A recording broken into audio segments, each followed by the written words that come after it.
Hello. Hi. My name is Derek Zabroцки, and sorry for a little bit of delay, but we had some technical problem, and it's still connected with the screens. But anyway, I hope that we can start. Здравствуйте, я Дерек Заброцки. Прошу прощения, мы начинаем действительно чуть позже. У нас была техническая проблема с экраном, она почти решена. Мы начинаем. And I hope my translator will forgive me because I didn't even go through the presentation with him.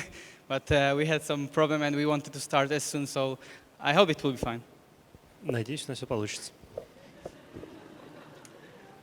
Sorry. My name is Derek Zabroцki, and I'm a concept artist and illustrator working for movies and games. And today I will talk a little bit about my beginnings and environment designing for the project I worked on. And maybe to put the level of stress down, I will start with beginnings because it's always the most funny part, I guess. Что вам нужно знать про меня? Я концепт-художник-иллюстратор, занимаюсь играми, занимаюсь фильмами. Покажу в основном то, что я делаю с окружениями. И, наверное, мы начнем с, первых шагов в моей карьере, потому что это самое смешное, забавное, интересное. И вам будет прикольно, и я как-то успокоюсь немножко. And the nature of my talks is I always try to encourage people to be active with me because it helps me to share the ideas with you. So anytime that you have any questions, just feel free to raise your hand and ask it. Если у вас будут вопросы, вы не стесняясь, меня перебивайте, вопросы задавайте. Я люблю интерактив. So let's go.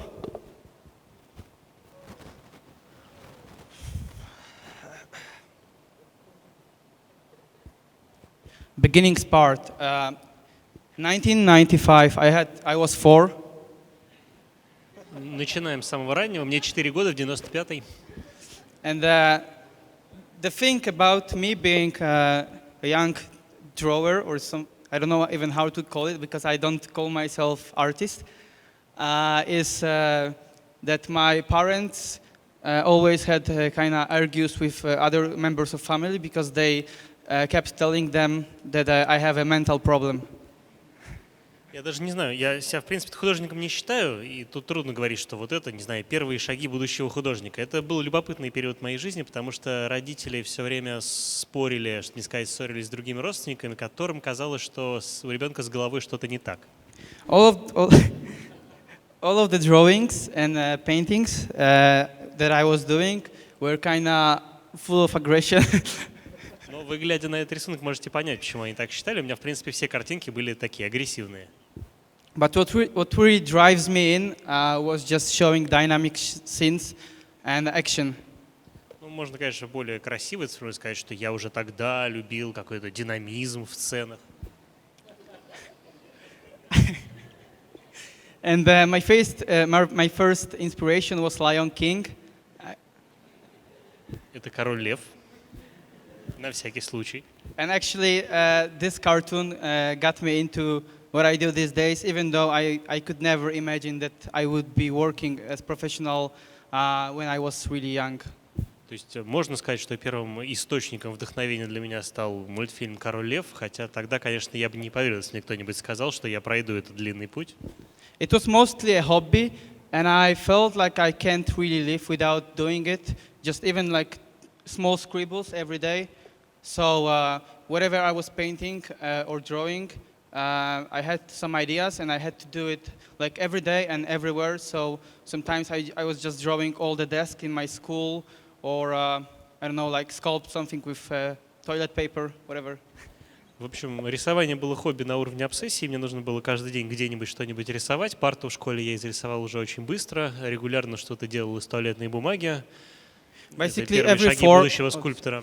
Basically every form that I could somehow express what I feel, I just tried to do it. And I didn't care, actually. Ну, в общем, рисовал для себя, каждый раз пытаясь что-то важное выразить. And this is probably when I was, I don't know, 13, 14. And this was for my first girlfriend. Уже мальчик подрос, ему лет 14, рисунок для первой подружки. And I always felt like, I don't know, she liked when I gave her horses, but as a paintings, of course. Ну, то есть мне показалось, что ей это понравится. Мне казалось, что девочки вообще любят лошадей, хотя бы нарисованных. And I always kind of liked drawing animals when I was younger, so it Интерес к изображению животных у меня был всегда. so yeah. And in 2006 or 2007, I saw work of our Polish famous digital artist Marek Okoń on some Polish board forum, and I was really inspired by his works, his action, and everything. And I was like, how did he do it? Like, I tried to know, and I get to know that he used a tablet, graphic tablet, that I didn't even hear about it before. Мне кажется, в 2006 году я впервые столкнулся с работами очень крутого польского цифрового художника. На каком-то форуме их увидел и стал задаваться вопросом, как вообще такие работы получаются. Впервые в жизни узнал, что есть такая штука, называется планшет. And I decided to give it a try, and I somehow failed for a long of time. Like I knew how to draw. I had that feel that I can draw something, but I could never imagine that I could be able to paint the stuff. So working with colors, with full strokes of the brush was kind of painful for me at the beginning, and you can see it was pretty shit. Ну, первое время ничего не получалось, потому что я на самом деле привык к графике и не думал, что получится рисовать и работать какой-то большой кистью. Ну, собственно, вы видите, первые работы были действительно ужасные. And I didn't give up. I just kept struggling. And in 2008, 2009, I got my first commissions from roll board gaming companies, I guess. And it helped me to save some money for my next computers and so on. And I was just happy to have at least some money for potatoes or whatever. Ну, я продолжал, конечно, я не бросал надежды. В 2008 или 2009 году пришли первые заказы от компаний, которые выпускают всякие настольные игры. И денег с этих заказов мне хватило на то, чтобы купить себе компьютер помощнее. Ну, еще на что-то хватало, на картоху, например. And with progression of time, I had that feeling that I want to create the worlds, I want to create environments, I want to create nice landscapes, environment tech designs, and I try to get as much inspiration from people surrounding me as I could, and yeah, I kept it going. В общем, я со временем понял, что мне нравится создавать миры, нравится рисовать ландшафты, как городские, так и природные, какие-то технические. И, в общем, искал вдохновение, продолжал их делать. Even though I didn't work as professional in 2009, 2010, I was still doing it as my hobby, and I really loved it. So I thought that I had that feel, and I had that dream that maybe one day I will become a full-time, concept artist or illustrator. So from time to time, I just put out the work online and see what people think about it. And sometimes the clients came to me and gave me some small works till it finally started to being proper stuff. То есть еще в 2009-2010 году это не было для меня профессией, это было, конечно, хобби. У меня были мечты о том, что когда-нибудь я стану концепт-художником, но занимался этим в свободное время. То, что получалось, выкладывал в онлайн, иногда на это реагировали какие-то заказчики и давали новые проекты. Но так происходило нечасто. And as you can see, I got plenty of failure sketches that I tried to be another Craig Mullins, but I failed, so... Как видите, было много неудачных, в общем-то, набросков. Пытался копировать кумиров, не вышло. At some point of my development path, I started also using clay or like modification clay to do some sculpts that let me understand the forms, which was quite cool, I guess. В какой-то момент я начал немножко заниматься вот таким вот моделированием из глины. Мне кажется, что это был достаточно полезный этап жизненного пути. And in 2013, I did this sketch. It was made for Polish forum board about the Tolkien. And I did my reimagined version of Nazgul that was pretty similar to version from the movie. And I sent this work to some company that was doing a worldwide international contest in California. And this work won. I don't know why. And how, but it won. 2013. В 2013 году в рамках какого-то, собственно, внутрипольского конкурса толкинистских рисунков я сделал вот это вот. Здесь вот мне так нарисовался Назгул, и потом выяснилось, что они и в фильме его таким же приблизительно показывали. И дальше я эту работу послал на какой-то мировой конкурс соответствующих рисунков в Калифорнии, где совершенно неожиданно для себя выиграл первое место. And this was the contest called Infected by Art, I guess. And the publishers of the book that was released after the contest invited me to Comic-Con in California. So I had a chance to actually go abroad the first time to States. Дальше издатели, прошу прощения, организаторы конкурса Infected by Art связали меня с издателями книжки, которые решили опубликовать лучшие работы. Они меня, в свою очередь, уже пригласили в Америку на Comic-Con, и таким образом я впервые покинул пределы родной страны. And I had this chance to meet a lot of great artists and people in Comic-Con that actually were super inspiring for me. So from that point, I think that my career just started rolling up. And we also started Level Up with Wojtek. Is he somewhere there? I think he is eating right now. Комик-кон для меня стал очень важным жизненным событием. Во-первых, я познакомился с кучей очень интересных, талантливых людей, а с другой стороны, это был такой поворотный момент в смысле профессионализации моей деятельности. Как раз после Комик-кона мы вместе с куда-то высшим Войтком запустили Level Up.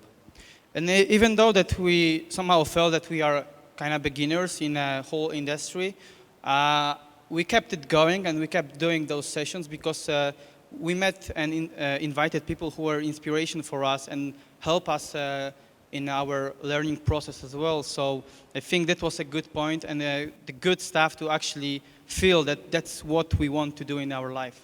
Ощущение того, что мы новички, нас никак не смущало. Мы продолжали проводить сессии в рамках Level Up, приглашали на них людей, которыми сами восхищались, которые нас вдохновляли, и, наверное, поэтому во многом проект оказался успешным. And by knowing a lot of those people and meeting them, even online, it doesn't matter. It's just you being out of your comfort zone and talk to people, learn your language, try to break the barriers. And I felt that I want to be a little bit more of the concept artist, creating my own worlds, not doing fan arts or just illustrations. Для меня действительно вот это общение с людьми, с другими профессиональными художниками, что в онлайне, что в офлайне, это очень важная возможность выйти за границы зоны комфорта, лучше разобраться в том, что я хочу, что я могу. Собственно, по ходу проведения различных мероприятий Level Up я как раз пришел к пониманию того, что мне неинтересно дальше заниматься фанартом, и я хочу быть серьезным концепт-художником. So I started creating works that were kind of specific in a way of doing concept art and posted it online to ArtStation, DeviantArt, and other galleries to get a little bit of to be noticed, but by some bigger companies and bigger clients that I really wanted to work on their projects and break into industry.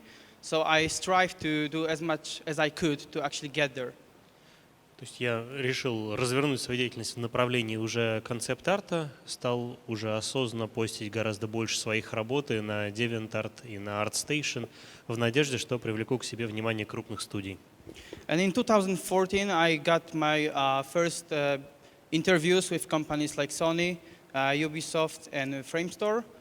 And what really worked was the job for Sony because they invited me to Cambridge.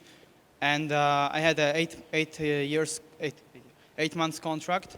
So I ended up doing concept art, and that's how everything actually started for me in a proper way. Вот уже в 2014 году у меня было несколько очень важных интервью с Sony, Ubisoft и Framestore. Собственно, интервью с Sony оказалось самым важным, потому что меня после него пригласили на 8 месяцев в Кембридж, где я уже, или после чего я уже всерьез мог себя позиционировать как настоящего концепт-художника. So today I will show you a little bit of examples of how do I focus on doing and creating worlds. What are the key points for me in doing it? What really brings the attention from my clients?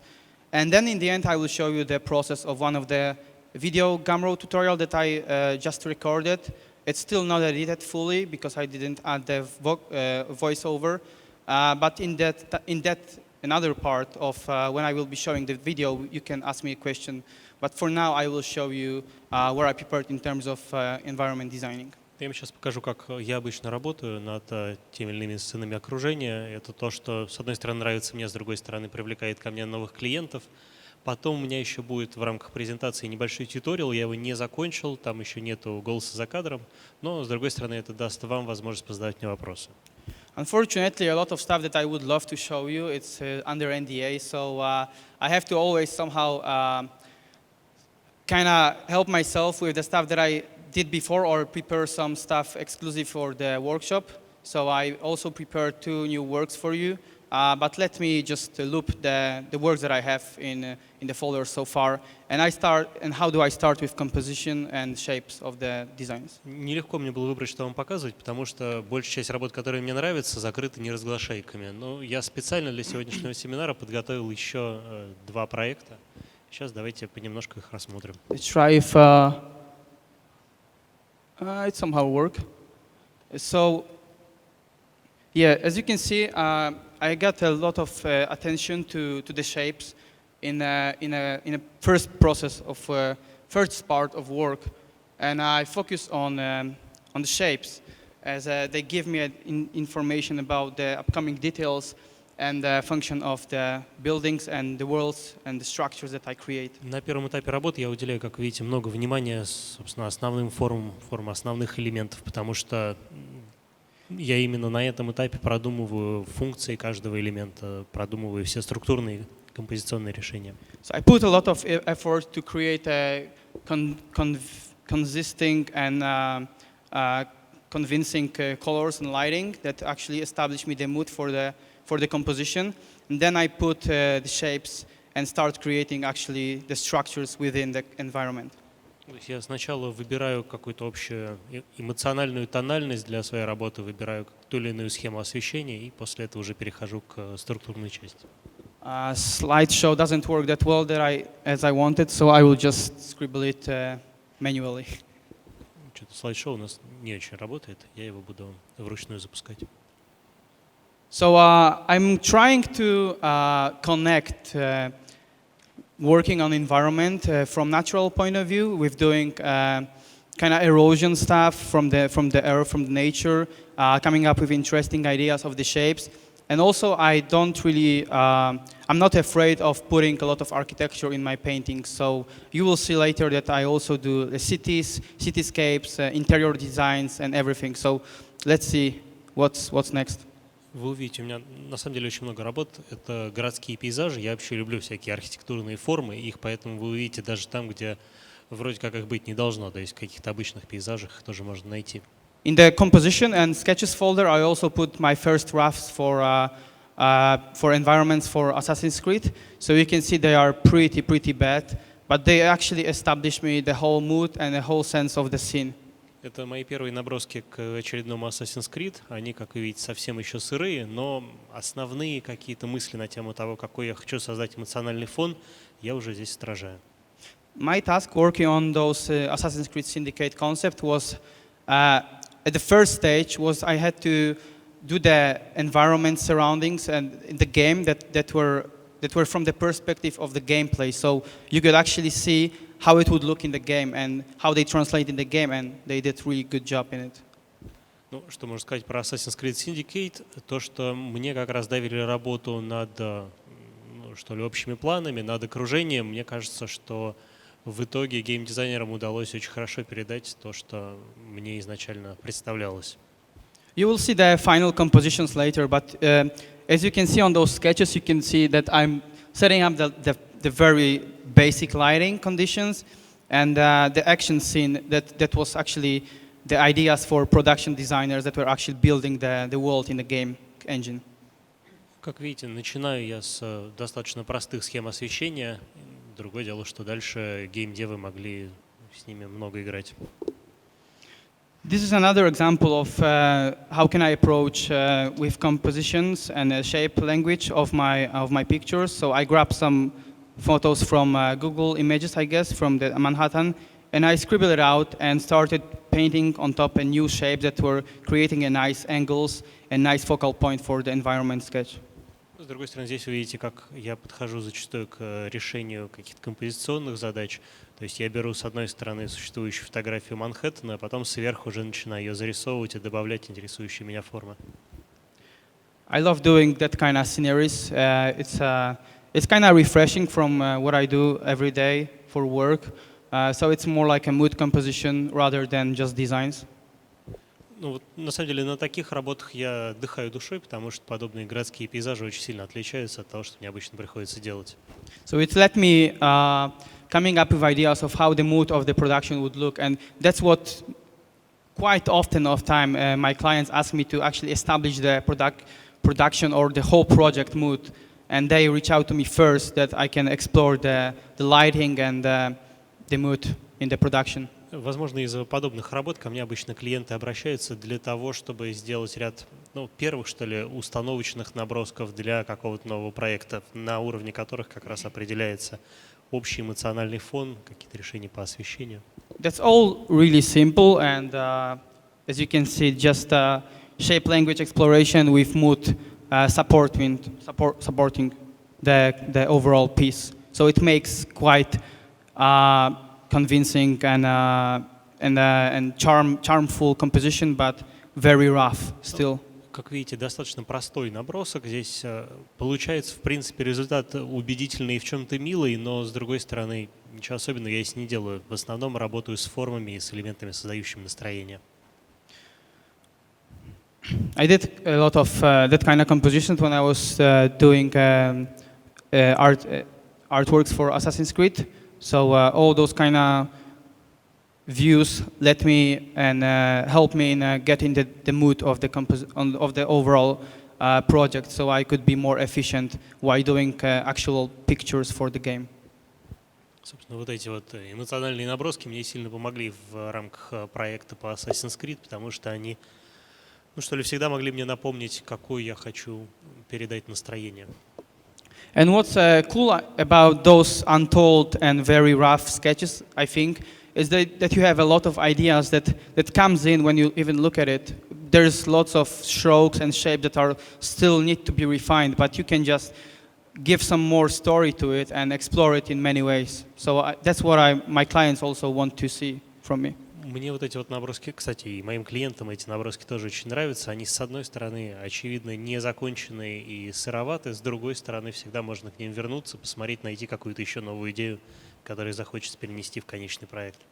So basically, when I'm doing the concepts, I usually spend like a couple days exploring loads of ideas for composition and for the design of the world that the client wants me to do. And after we finally get the right sense of what they want, or just compile some of the ideas from different kind of pictures, I'm going to more refined and designed and detailed pictures. Обычно, приступая к новому проекту, я трачу первые 1,5-2 дня на то, чтобы сделать несколько разных композиционных дизайнерских решений, выверить их с клиентом, понять, что ему нравится, и дальше выбрать одно или скомбинировать несколько, и после этого уже прорабатывать их детальнее. Sometimes I also do those kind of scribbles that actually doesn't make sense, but it gives me the feel of the shapes. So actually I'm learning how can I build or design something from only the shapes that are just, bubbles and doodling around. Иногда, я даже не знаю, как это приличнее, чем словом «калякой» назвать, потому что я здесь просто отрабатываю собственные навыки рисования тех или иных форм. Я начинаю с буквально бессмысленного пятна и смотрю, во что я могу его интересное превратить. I still explore those ideas with putting a little bit more light into it and the mood. So actually all the shapes and the overall structures are supported by the heavy mood that helps selling the pictures and concepts. Дальше я часто экспериментирую с освещением. И я вижу, что мои клиенты обычно предпочитают такую более, можно сказать, темную гамму. Помогает мне продавать мои работы. This is the example of some of the concepts that I did for Assassin, but it was just kind of finished picture, and they wanted me to do design the whole sequence of one of our main character being in the plane and working and fighting with the enemies over the London during the World War I. Как вы понимаете, еще одна работа в рамках проекта Assassin's Creed. Здесь главный герой в самолете над Лондоном во время Первой мировой войны, как обычно, сражается с негодяями. And that's how I actually started all those street views for London designs for Assassin's Creed. Because, of course, you have a lot of buildings in London that are the same for many years, but a lot of stuff that we had to came up with from the beginning, having that knowledge of architecture they use, or Georgian architecture. And my task was just to give them that feel how the Industrial Revolution in London would look. So I had to come up with different ideas of the buildings, designs, and look of them during the production. В рамках того же самого проекта Assassin's Creed очень много сделал подобных набросков и работ, посвященных Лондону начала 20 века. Здесь легко достаточно было работать, поскольку всегда можно в городе просто посмотреть большое количество осталось зданий георгианской эпохи. Ну а с другой стороны можно и какие-то книжки по архитектуре почитать для того, чтобы точно воспроизвести особенности дизайна того времени. And there's another example of London view. So it was more like a mood panoramic shot. It established the colors of the mission, of the scenery. I don't know if they used the World War I mission. I'm not really a game player, to be honest. I don't really like games. I just work for them, but I don't like them. Вот это еще один такой панорамный вид Лондона, все оттуда же из Assassin's Creed. Я даже не знаю, использовали ли они его в конечном продукте или нет, потому что так странно получается, что я для игр много рисую, а сам в них играть не люблю. But let me finish it with the sentence that I also, I'm not like against the game. I just don't really feel like I wanna spend another 10 hours in front of computer instead of just, laying on the bed. Чтобы никого не обижать, скажу, что я не то чтобы сильно против компьютерных игр. Просто когда я думаю, что вот еще можно 10 часов просидеть перед компьютером, а я и так перед ним столько сидел, а альтернативой будет, скажем, поваляться в кровати, я недолго размышляю. So when I'm playing, I'm mostly focused on environment and the overall visuals of the game. So I also, let's say, I can't tell that I played The Witcher because I didn't go through like almost any mission, but I opened it and I played it for a bit just to see how the world look. So. Но у меня есть интерес своеобразный демиурговский к компьютерным играм. Я вот, скажем, Ведьмака открывал.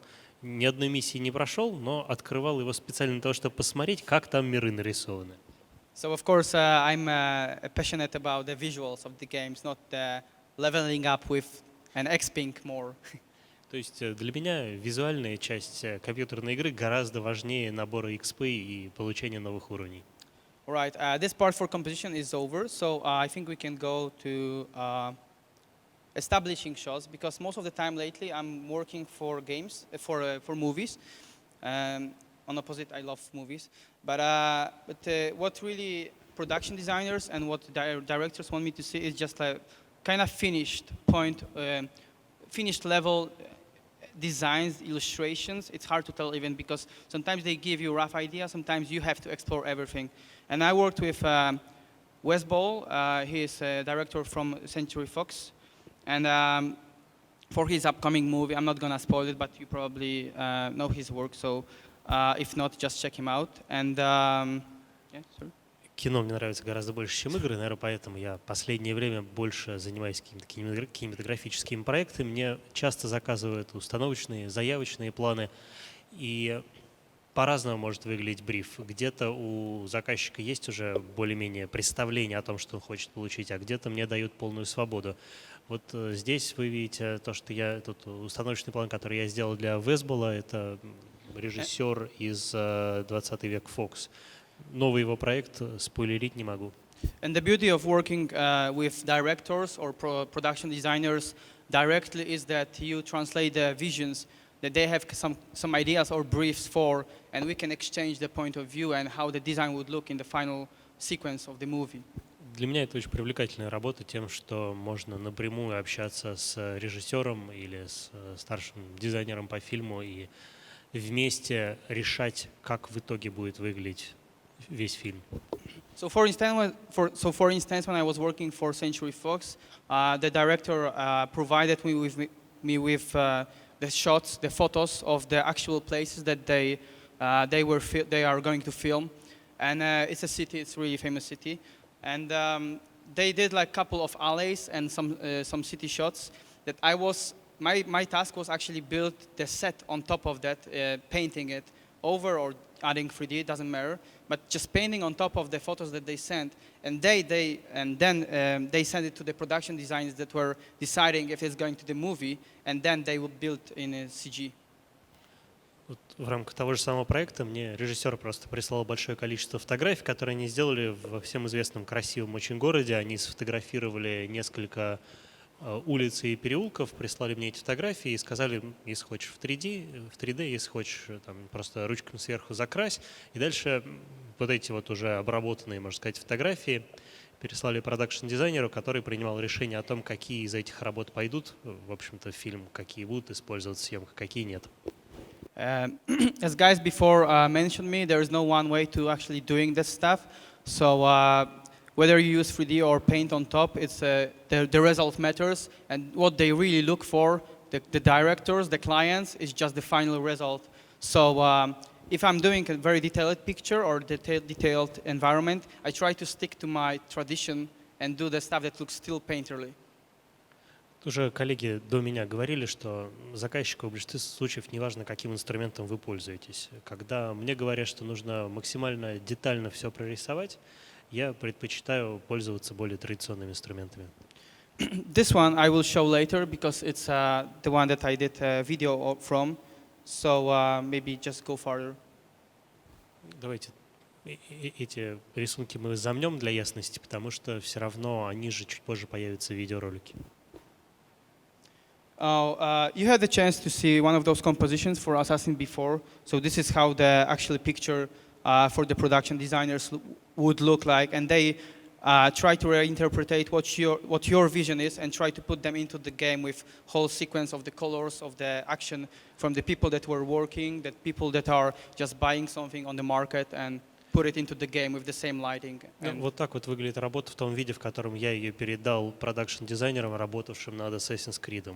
То есть здесь я постарался отразить собственные мысли на тему того, как живет город того времени, что там происходит, куда идут люди, а дальше уже игры-дизайнеры решали, что из этого использовать и как.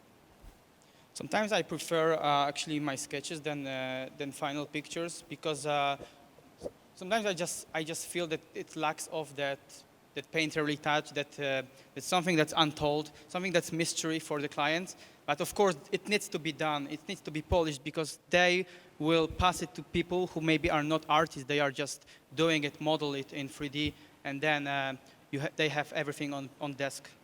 Так достаточно часто бывает, что собственные наброски мне нравятся существенно больше, чем конечный продукт. Это, скорее всего, объясняется тем, что конечный продукт дальше передается, не знаю, моделировщикам, специалистам в 3D-дизайне. Они не всегда имеют какое-то прекрасное художественное чутье, и им лучше прописать все максимально подробно, в то время как мне, наоборот, нравится какая-то загадка, незаконченность, которая есть в хорошем художественном продукте.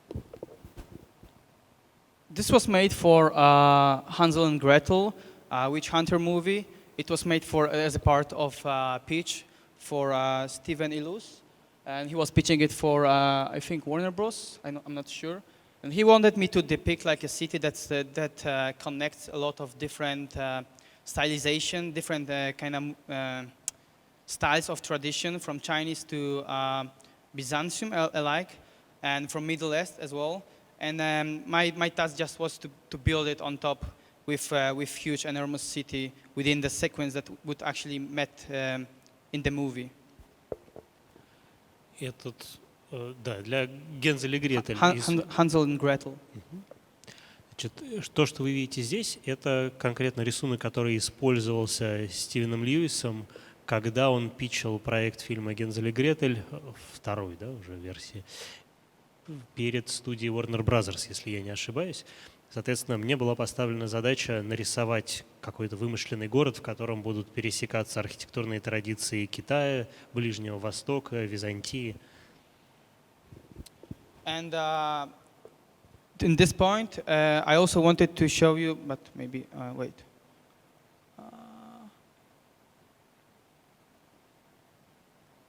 Let me show you this composition yet, because I showed you before the version of this sketch for Assassin's Creed, and it changed quite a lot, and I didn't like the how it ended up in colors, with colors. So as you can see, sometimes there's like a conflict of of the sense of your clients. They want something you to change, and it looks much worse than in the sketch. So I don't really like the final picture, but I wanted to show you. На всякий случай хотел вам показать пару рисунков, потому что чуть раньше говорил, что часто мне собственные наброски нравятся больше конечного продукта. Ну, понятно, наверное, желание заказчика, который хочет, чтобы все было отшлифовано, но мне кажется, что здесь недостаточно похоже на действительно красивую картину и слишком яркие цвета на мой вкус.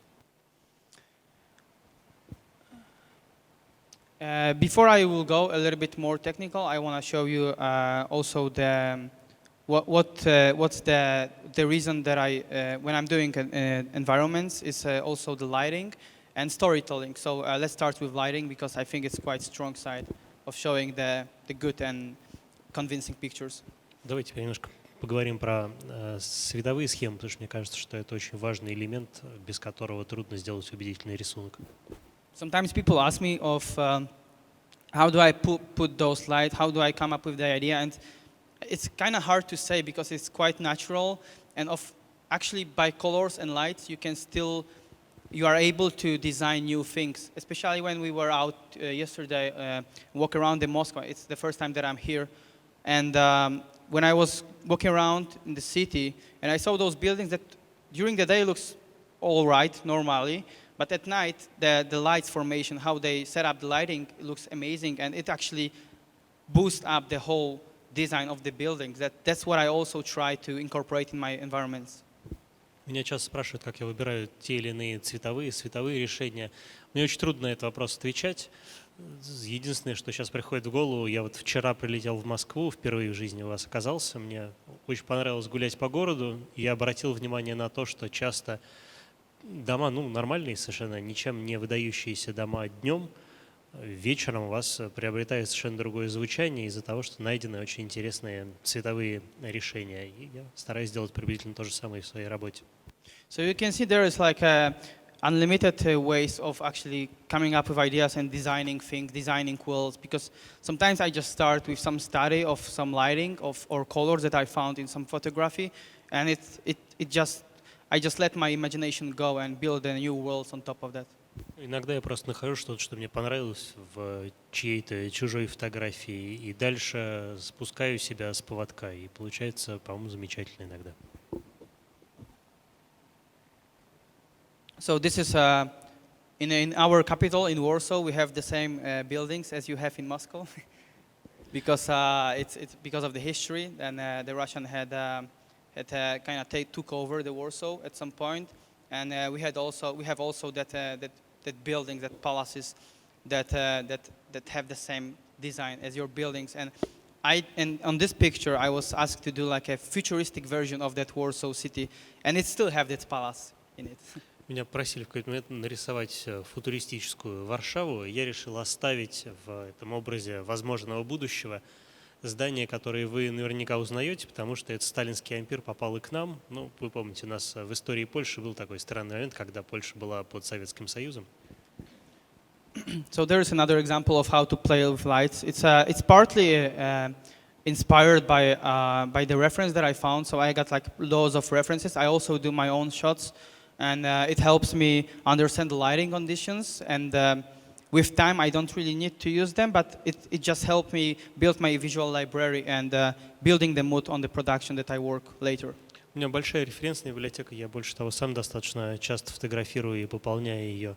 Сейчас мне кажется, что визуальная библиотека образов, то есть библиотека в голове уже достаточно большая, и в большинстве случаев мне не приходится обращаться к своему фотобанку для того, чтобы выбрать какую-то схему освещения. Но иногда я это все же делаю. So I really love doing that kind of city street scenes with loads of lights, because the lighting formations works in different way on different surfaces. So I really love to put the rain and the wet streets. So you have loads of an unlimited palette of colors and different light conditions and sources. Я очень люблю подобные городские сцены, ровно потому, что там всегда можно долго экспериментировать и с большим количеством источников света, сложными схемами освещения. Опять же, комбинировать их можно практически бесконечным числом способов с различными поверхностями, поэтому получается бесконечная палитра вариантов. So there's more of those. I did it as my personal series of nightlife series, and it actually was kind of a landmark for what I have in my portfolio. So strong light and mood environments that actually some of the clients reach out to me, even they don't know what the design of the buildings or where the city is, but they like the mood, and man, can you incorporate it in our production, which is really cool. У меня есть достаточно большая серия подобных рисунков. Все это я сделал для себя, и неожиданно для меня именно эта серия стала своеобразным, что ли, символом моей работы. Ко мне очень часто обращаются дизайнеры или режиссеры, которые говорят: мы не знаем, что это за город, мы не знаем, что это за здание, но мы хотим, чтобы ты создал в нашем фильме похожую атмосферу. Их почему-то как-то вот эти вот сильные световые схемы радуют. Sometimes when I start a new production, this was pre-Assassin's Creed stuff for all those kind of cityscapes. I really like to go into the mood of what I will be doing and just practice it a little bit more, which makes me a little bit more confident about what I will be doing. So this is really good, I think, training to do before you actually start jumping into production, because it takes time to get the schedule works and being lined up in some production work. It's not always like we have to start tomorrow. We have like 1 month of preparation, and are you interested? So they work with me that way that I can also dictate my conditions. Какое-то количество таких набросков я сделал еще до того, как взялся за Assassin's Creed. И мне кажется здорово, что у меня в графике часто бывает возможность просто попрактиковаться, никуда не торопясь, порисовать, можно сказать, для себя. В чем-то это, наверное, результат того, как я веду переговоры с заказчиком. Мне часто удается договориться о комфортном графике работы. Sometimes I take designs of the cities or the environment that are actually existing, and this is Polish city Krakow. And this has really beautiful atmospheric and really beautiful architecture that I put into the picture of fake Assassin's Creed game. So this was cool kind of stuff. Это я сделал для себя. Я просто решил перенести в, можно сказать, атмосферу Assassin's Creed образы красивого польского города Краков. Sometimes that kind of stuff that you are doing and knowing some production, and maybe you want to work with those clients, you just do the stuff that's quite similar to them, and they reach out to you. So you never know if it works or not. Вы, наверное, и раньше догадывались, что это в некоторых случаях срабатывающий прием. Если у вас есть компании, с которыми вы хотели, студии, с которыми вы хотели бы работать, они про вас еще не знают, вы стараетесь в их стилистике что-нибудь сделать и потом постите это в надежде на то, что вас заметят. So there is more of those kind of examples that I can scribble off. Другие примеры тоже. And we go to the storytelling. So I heavily base my pictures, my designs, and my environments on the stories. So sometimes if the clients want me to design something, I still put some interesting story into it and give them ideas of how it would work in an environment with people surrounding it, or just actually being built in this world. Для меня сторителлинг важен. Даже так иногда бывает, что заказчик просит какую-то просто атмосферную сцену сделать, а я стараюсь туда еще привнести какие-то элементы истории, так чтобы интересно было все это разглядывать и, что ли, угадывать особенности отношений между всеми участниками. This is actually the scene that I was working on as a part of workshop that I did in Czech Republic last year in Prague, and I always had that idea of accolade, so making raising the new knight by the king. It was quite, I think, iconic scenery for me, and I wanted to do that kind of stuff. So I started sketching and build this picture. It took me quite a while to actually finish it. То, что видите, это работа, которую я сделал к мастер-классу, который проводил в Чехии в прошлом году. Мне всегда казалась интересной тема посвящения в рыцаре, юного, не знаю, сквайра. И на вот эту конкретную картину у меня ушло достаточно много времени. As you see, I try to make a mixture of both detailed pictures and very rough sketches, because it all depends on what clients' expectations are. So sometimes, for instance, when I was working for Framestore on a couple of movies, they usually ask me to do like sequence sceneries. So they wanted me to do like shots that were filmed with camera, and I did like 3 or 4 concepts per day. So it's quite quick turnaround. Клиенты разные бывают, и часто различаются их требования в отношении чистоты и глубины, можно сказать, проработки концепции. Я вот помню, что когда работал с фреймстором, мне приходилось выдавать им по 3-4 атмосферных сцены за день.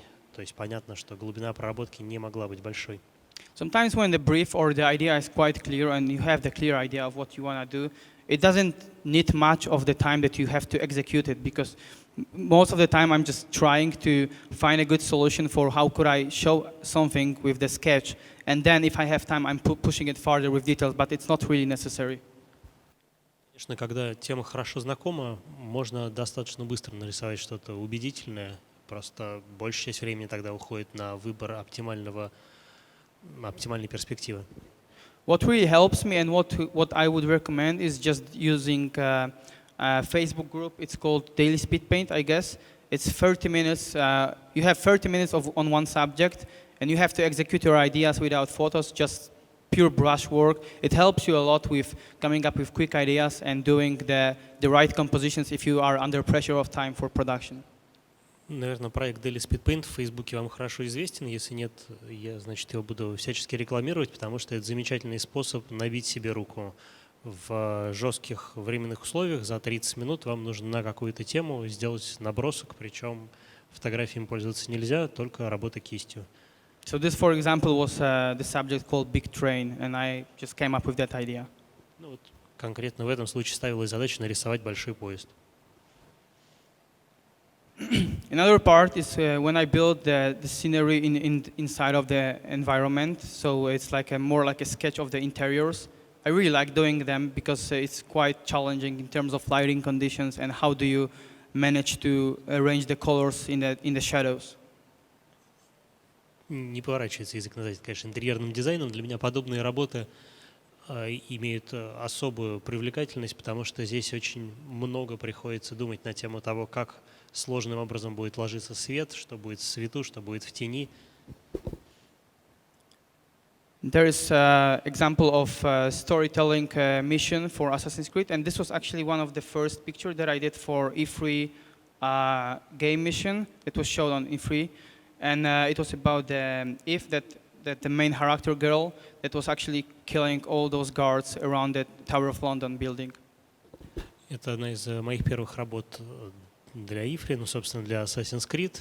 Ну, мне кажется, здесь все понятно. Главный персонаж готовится порезать всю охрану лондонского Тауэра. The funny thing that I was in London back then, so I had a chance to actually go to those places and make some references for myself. It's quite good to make photos of the objects or the world that you actually will be working in and learning about the architecture that is in the city that you want to make pictures with. Мне повезло, незадолго до начала работы над этим проектом. Я как раз был в Лондоне, у меня была возможность обойти со всех сторон все интересующие меня здания и их зафотографировать.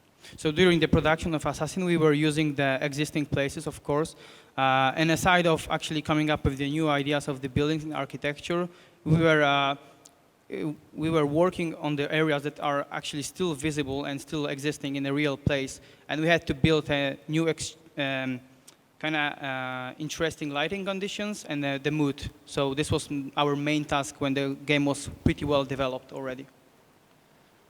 Поскольку большая часть архитектурных объектов этой версии Assassin's Creed фигурирующих продолжают существовать, основная работа дизайнера сводилась не столько к проработке архитектурных эссетов, сколько к тому, чтобы выбрать правильное освещение и правильно задать эмоциональный настрой. And this is another example of Daily Speed Paint.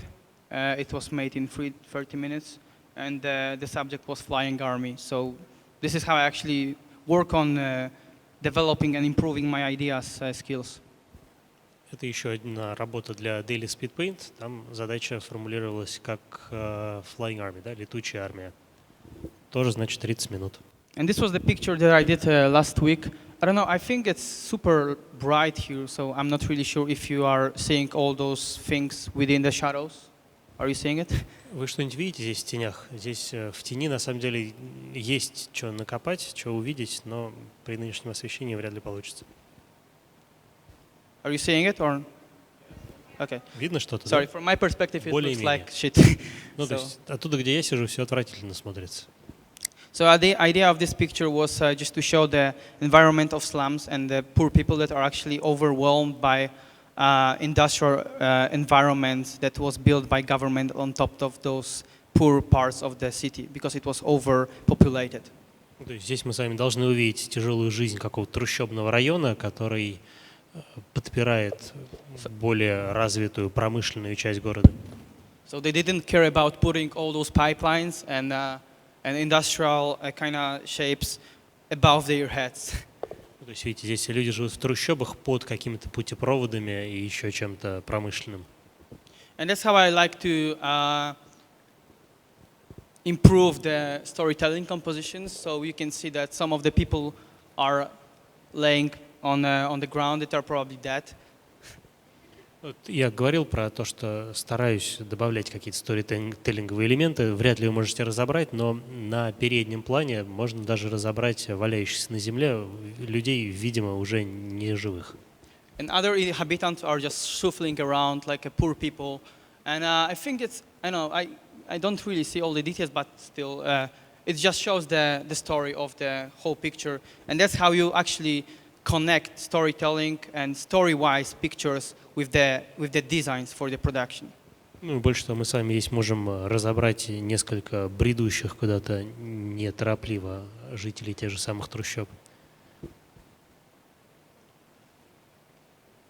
Here we go. It's a fan art for Star Wars movie. Of course, like a lot of concept artists, I'm also that fanboy. So, but I wanted to add a little bit more story to it. And this was like quite a while before the movie came out, the last movie came out. So I wanted to do like a graveyard of X-Wings. Как, наверное, большинство концепт-художников, я тоже увлекаюсь «Звездными войнами». И это мой фан-арт на тему того, как выглядело бы кладбище кораблей X-Wing. Сделан задолго до появления, кстати, последнего фильма из серии «Звездные войны». And those hooded guards are just walking around and see if someone survived or not. Ну, здесь, как вы видите, ходит кто-то, да, там, видимо, со стороны империи ищет выживших для того, чтобы их добить. Yeah, and that's another example of interior designs and the story of some, I don't know, some Catholic kind of gathering within the structure of the cathedral. Это какая-то католическая, да, конгрегация все в том же соборе. We scribbled quite fast through those works, so I'm gonna share with you the process of the painting that I did last week. I'm really trying to put a lot of those videos soon, so they will be available either via Gumroad or just put them on YouTube. I will see, because I really want to a little bit share with workflow process and especially showing the in-depth mind process instead of just only technical. Мы сейчас с вами посмотрим пару роликов, по которым станет понятно, что рисую я достаточно быстро. У меня их должно стать больше, я их либо в YouTube, либо в Camroll, но выложу в ближайшее время. So this is that work, and I did quite a lot of research, especially regarding rectification of the fuel and all those factories that work with there. So I tried to build the whole factory and give all the structures that were quite believable, because it always supports your ideas. And from me, it always works as a supporter in terms of making good designs when you actually learn from the documentaries or articles, watch the stuff like Big Machines or Extreme Engineering on Discovery Channel. I really recommend it. Я искренне считаю, что нужно максимально детально прорабатывать то, что рисуешь. Я стараюсь смотреть, когда описываю какие-то промышленные объекты, стараюсь смотреть соответствующие сериалы по Discovery, по каким-то другим каналам, читаю достаточно много в интернете. Вот здесь я горжусь тем, как я детально изучил нутро нефтеперерабатывающих заводов и зарисовал ректификационные колонны. That's what actually makes you more cautious or even aware of what design you want to put in. So you're not putting blindlessly some structures that looks nice, but you're trying to actually connect them in a confident and more functional way. То есть я рисую не просто то, что мне кажется красивым, но стараюсь, чтобы функциональная логика конструкции не терялась. I learned that kind of stuff when I was at Sony working in Cambridge, because we had to first build the blockouts of our designs, of our terrible sketches, and then animate them if they work or not. So this was really good lesson for me, and my mind and my thinking process quite changed from this point.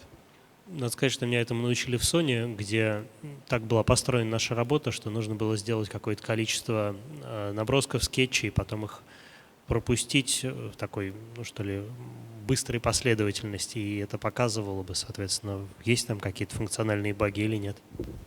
And in this moment, I want to show you that video. So I would love to answer any questions if you have, and let it go in the background. Сейчас я запущу ролик, он без звука, поэтому вы, пожалуйста, задавайте вопросы, и я попробую на них ответить. Yeah, I know. It's a downloading software, sorry. Ну, да, там. It will disappear later. Yeah, I'm Качаем terrible at софт. editing sometimes, so it's hamster. Yeah. He is Грызун, working with me, so. грызун мне помогает работать. So guys, this will actually show my process of sketching out the ideas and the environment. It won't incorporate any 3D, any packages. It will be just pure painting and photobashing stuff, that because most of the time the clients want stuff fast. And later, if I have everything set up like a design, that I can build it in 3D and do a proper level design. But this is how I actually start building ideas. So feel free to ask. It's a 40 minutes process. Заметьте, никакого 3D здесь нету, это связано в первую очередь с тем, чего от меня обычно хотят клиенты. Они рассчитывают на то, что я очень быстро им сдам работу, и поэтому я либо рисую, либо фотобэшинг использую, это все. Ну, если потом им будет интересно, я могу, конечно, и в 3D поработать. So as you can see, I start with perspective tool, which is really simple. One point perspective. Other points I don't really need to worry because I kind of make them on the feel, on the sense. And I establish my palette and composition that will be that factory. And you will see how I can incorporate the first colors with just putting some texture and having the color palette in it. And of course, sometimes the textures or the photos actually give me the new ideas to design shapes and things. So it's really cool. 40-минутный ролик, как видите, начинаю я в одной перспективе, подбираю себе, значит, палитру цветов, выбираю текстуры, начинаю подтягивать фотографии. Иногда, глядя на фотографии или подбирая те или иные текстуры, нахожу какие-то новые объекты, формы, которые мне хочется внести в свою картину. So of course, I gather a lot of information and materials from those factories. As I told you, I gather a lot of industrial shapes so I can use them.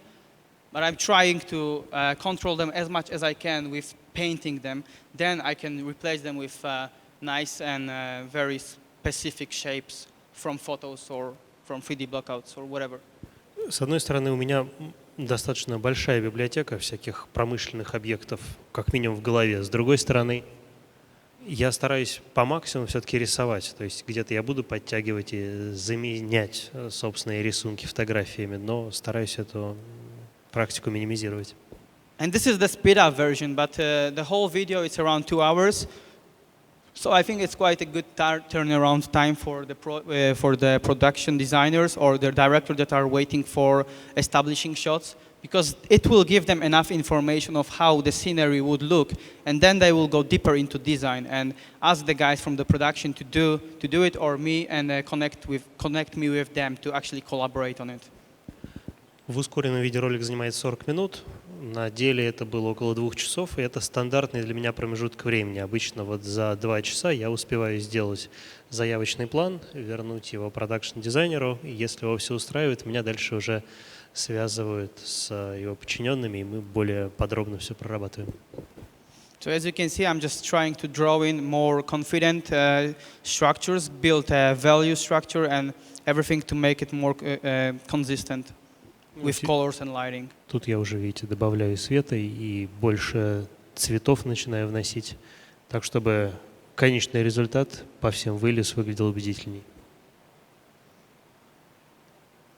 So building your visual library and gathering the references is really important because you can use them anytime that you need. So I have a lot of industrial structures, cranes, and everything from NASA photos that are very high quality. Of course, you can go to some raffinery or factory area and do your own photo references because it's really important in a production pipeline. Наверное, заметили, действительно большая библиотека различных промышленных объектов у меня. Где-то я использую высококачественные НАСовские снимки, где-то свои собственные. Но, в общем, нефтеперерабатывающие заводы я фотографировал со всех сторон. Sometimes I'm not afraid of values in this part because I'm searching for a nice, interesting shapes that would be still quite functional and believable in the constructions. So I'm just, erasing the part that I don't really need and try to work with what I have from the other textures or other materials. Вот видите, здесь я немножко смелее работаю со значениями, нашел какую-то понравившуюся мне картинку, колонны, и дальше ее дорабатываю, удаляя ненужные мне элементы. Anyone have any question at this point? Пожалуйста, ваши вопросы. Во всех работах у вас всегда разное освещение, оно нереально красивое, также атмосфера просто зашкаливает. Как вы добиваетесь этого? Потому что у вас все время разное, никогда не повторяется ничего. Вы об этом ничего не сказали.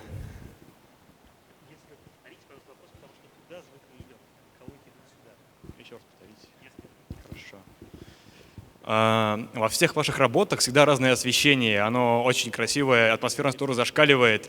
И как вы все время добиваетесь таких разных результатов? Какие-то ищете референсы, что-то используете?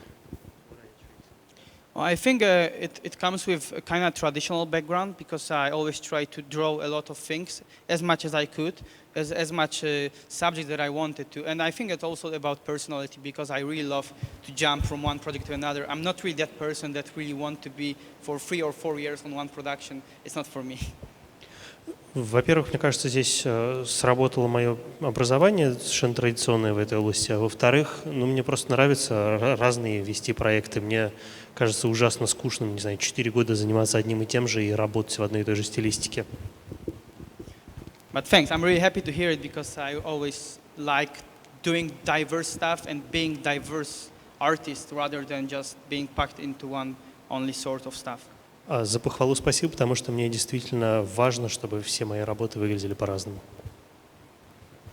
Any more questions? Следующий вопрос.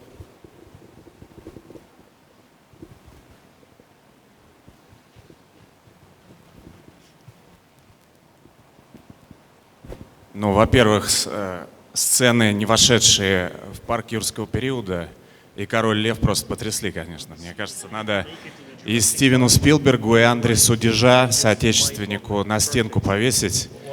Будет отличный ремейк, то есть такой посыл, чтобы сделать ремейк. Теперь, что касаемо двух вопросов. Сейчас очень много всевозможных уроков, огромное количество материалов в сети. Чем ты сам пользуешься? То есть, например, такой 3 книги, 3 альбома или 3 художника, подборки которых ты открываешь каждый день, смотришь, да? Кто на тебя наибольше произвел впечатление, влияние? Может быть, ты посоветуешь какую-то книгу, например, по композиции? Всегда интересно, такая настольная литература, да, то есть которой пользуется художник наиболее часто, вот именно для него, для его задач. И еще такой момент по поводу более длительной работы. Твой рецепт, как сохранить ощущение свежести от пейзажа, вот этой такое настроение, лиричности, если работа делается более 30 минут, часа. То есть как не потерять это, да, не засушить работу, потому что часто бывает, например, когда я сам рисую, буквально еще 40 минут посидел, вот я улучшу, вот я тут вот что-то сделаю еще немножечко, вот оно точно лучше станет. А в итоге все высохло. То есть уже ощущения этого первоначального нет. Спасибо большое. Thank you for questions and thank you for good words. Спасибо за похвалу и за все вопросы. So regarding the last question, maybe I will start with this one. I know it's quite hard to stay fresh in terms of designs and doing interesting landscapes and shapes, because as you can see in the final results in the movies, in the cinematics, it all looks quite similar because they were like already high level of the production quality. And what really makes the products or projects unique is just believable, or putting your own unique style into it, which is really hard to get through because sometimes the directors or producers want the same stuff that was already sold because it will sell anyway, you know? Да, я понимаю, о чем вы говорите, потому что очень часто бывает так, что какая-то уникальная стилистика, которую ты как концепт-художник закладываешь в свои работы, она уже не доходит до конечного продукта, то ли потому, что она не соответствует представлениям режиссера о том, как она должна выглядеть, то ли потому, что режиссер считает, что нужно сделать так же, как было в прошлый раз, потому что в прошлый раз все хорошо сработало, кассовые сборы были приличными. And regarding the first question about recommending some artists, I would definitely recommend, of course, Craig Mullins, because he was one of the inventors in terms of digital painting and computer. And I love this traditional stuff from Sorolla, from Russian guys. Sorolla. From Shishkin, Ripin, all those Russian guys, you had really amazing painters. And this will help you to develop your own traditional way and traditional sense of colors and lighting.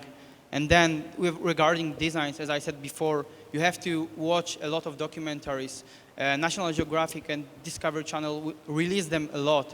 And it's always good sense of, it's always good lesson because sometimes I used to finish math and physics school, but after a while I feel like I suck. I don't really understand any physics, So I'm just getting back to documentaries, to articles on technological new websites or something that will gives you actually that sense of the designs, that sense of physical laws that you can incorporate into your designs, and they will make believable stuff. Что касается воспитания чувств художника, то, во-первых, упоминал Сороллу и Крейга Моллина, который основатель фактически цифрового дизайна. Дальше можно вспомнить прекрасных российских, русских художников, тех же Шишкина и Репина, тоже вроде как полезно с точки зрения воспитания чувств.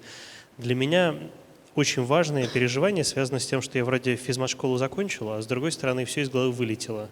И я поэтому специально смотрю постоянно документальные фильмы по тем же Discovery и National Geographic для того, чтобы помнить, как оно в жизни вообще устроено.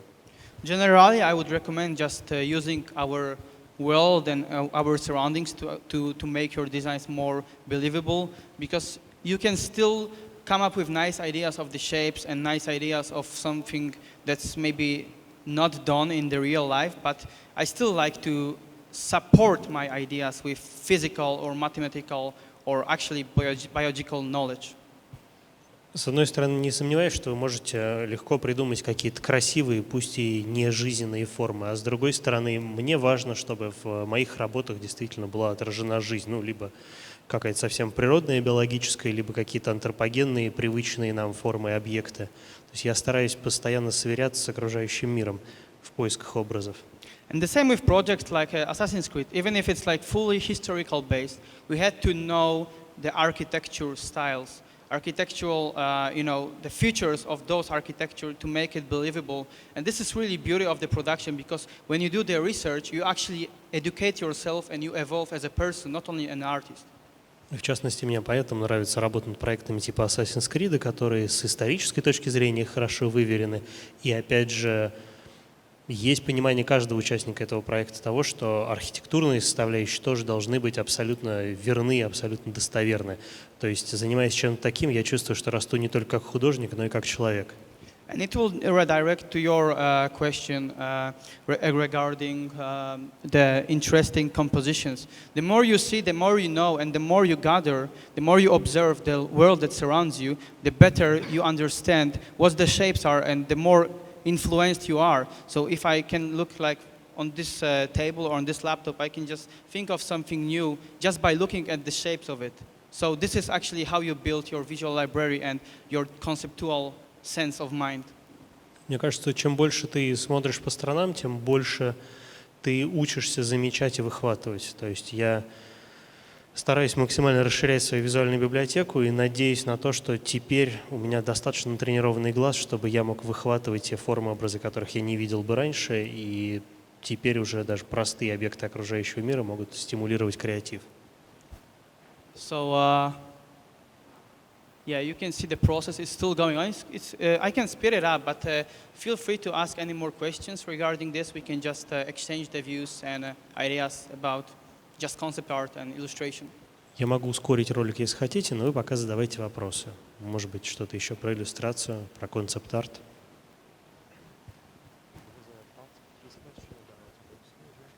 Oh, think, yeah, sorry. Привет. Когда ты рисуешь какие-то работы для себя, ты стараешься делать какие-то отсылки к предыдущим своим проектам, либо ты выбираешь интересную для себя тему для исследования, то есть вот нефтяные вышки, ты решил их нарисовать, потому что тебе было интересно исследовать эту тему более подробно. It's a really good question because sometimes I have like, of course, this part of the work that you saw is maybe like a couple % of the work that I did for last years because most of the time it's still under NDA or not released. Ну, то, что вы сейчас видели, это от силы 2% всего того, что я делал в прошлом году. Большая часть не подлежит разглашению. So what I do, I sometimes, being still influenced by the project that I work on, I do the personal picture that's similar to the subject. And sometimes it's taking a risk because once I was asked, oh man, can you not post this kind of stuff because it's too similar to our production? Вообще-то на меня очень сильно влияет проект, которым я занимаюсь. То есть даже тогда, когда я рисую для себя, я часто сталкиваюсь с тем, что я отражаю какие-то идеи или образы, которыми я занимался буквально день назад. И несколько раз это даже приводило к определенным проблемам, когда мне звонили клиенты и говорят, что ты выложил у себя в блоге, слишком сильно похоже на то, что ты делал для нас. Больше так не делай. Because when you start the production, I'm trying to put all the effort, all myself into and understand the project, even if it's like a couple days, even if it's like super fast turnaround, I want to be assured that the quality that I will deliver is good enough and is good for me, not only for my clients, because my clients usually are happy, but sometimes I'm not. So. Я стараюсь с головой уходить в каждый проект, которым занимаюсь, даже если он очень короткий, даже если предполагает, что я сразу же практически верну результаты работы клиента. И мои собственные стандарты качества зачастую бывают выше, чем у клиентов. Часто бывает так, что заказчик доволен, а я нет. And it a little bit reflect to my personality because when I was child, some members of my family asked me, "Oh, if you can't paint this for me, or I don't know, like let's paint some cat or architecture from my city because we have really nice architecture." And I painted it, and I like it so much, so I paint another one, and I gave them the worst. Здесь можно, на самом деле, проследить какие-то исторические корни вот этой вот всей истории, потому что меня же в детстве родственники очень часто просили что-то там зарисовать им, часто просили нарисовать какие-то там здания в городах, потому что в Польше очень много красивых зданий. И я увлекался и никогда не ограничивался одним наброском, делал 2, 3, 4, и худшие отдавал родственнику, а остальные оставлял себе. But of course, I changed my state of mind, and when I'm paid enough, I'm trying to deliver as best. Ну, с тех пор кое-что поменялось, я все-таки стараюсь теперь только хорошие работы отдавать заказчикам. So let's see how much time do we have. Oh, the video is quite long. So, so of course, if you have any more questions, just feel free, and it will. Oh, okay. Добрый день. Добрый день. Хотела бы узнать, как ты относишься к традиционной графике и находит ли она место сейчас в твоей жизни?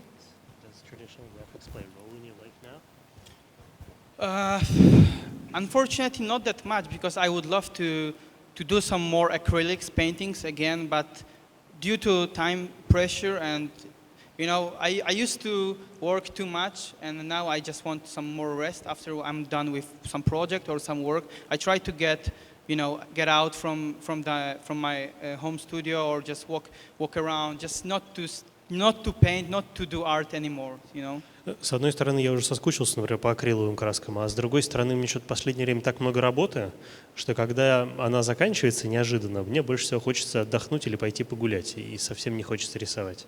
But when I retire, for sure, and of course sometimes I do loads of sketches traditionally, like at least once or two per year. I just do that kind of loop that I do drawings every day, and it keeps me fresh in terms of line work and shape language, because it's really important to have that traditional practice still in your hand, you know.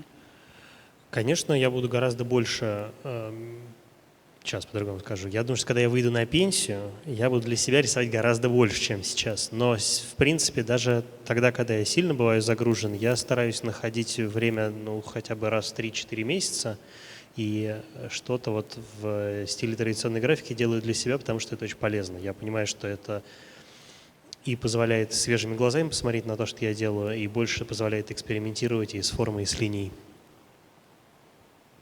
Any more questions regarding this, or maybe regarding the video? Может быть, про видео хотите спросить, какой-то еще вопрос?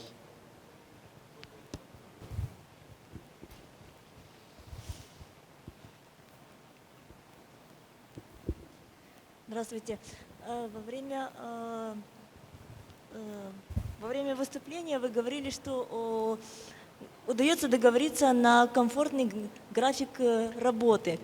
Можете рассказать, что для вас комфортный график работы?